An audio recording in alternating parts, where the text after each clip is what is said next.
You can see that Roswell, it's going to be, well, just a pretty quiet and sort of a dark evening out there. We have some storm clouds brewing out there toward the west. So Roswell right now, you're not getting the rain in town, but it is happening out toward the Sacramento Mountains. And you can see right here, there are some damp streets in Ruidoso.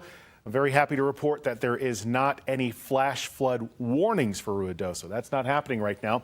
But within the Sandia Mountains, especially out north toward Placitas, we still are tracking some rain out there. I think it's going to be cooling down very nicely as we get toward about 8 o'clock. But back to what we're seeing near Ruidoso and really all across southwestern southwestern part of New Mexico. It's very spotty at this moment across the southwest. I am watching this flood advisory in effect for areas just to the north and to the east of Ruidoso. This does not include the village of Ruidoso, by the way. And you can see very strong storms now moving through Holloman and also Alamogordo. There may be some resulting flash flood concerns coming from those storms. Otherwise, across the northeast, it's been kind of hit and miss, but we've been looking at some severe weather, some storms bringing a lot of hail and wind.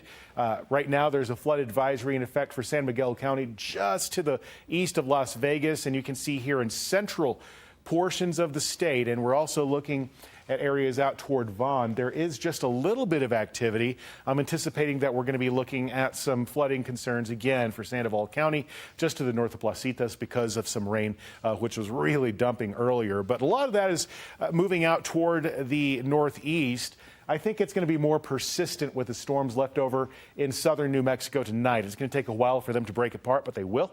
And we're going to be feeling very nice and cool all across the state, especially with this reinforcing cold front moving in tomorrow.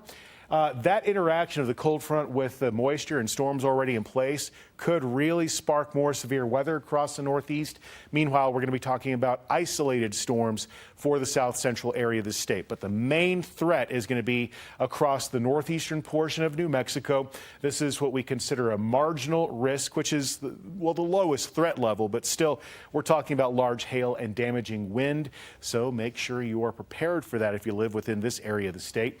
Otherwise, into Thursday, a lot of that isolated rain is going to migrate across southern and eastern New Mexico. I think that severe risk is going to die down as we get toward Friday, especially across the northeast. Otherwise, we're looking at isolated storms in central and southern New Mexico. But once we start getting to Saturday, drier air moves in and is going to sort of sweep most of the rain chances out of the state. So we're looking warmer and drier by this coming Sunday. For most of the southeast tomorrow, we're looking at temperatures near average for areas like Fort Sumner in the mid-80s. Across the southwest for tomorrow, I'm anticipating many afternoon storms just kind of firing up all across the region.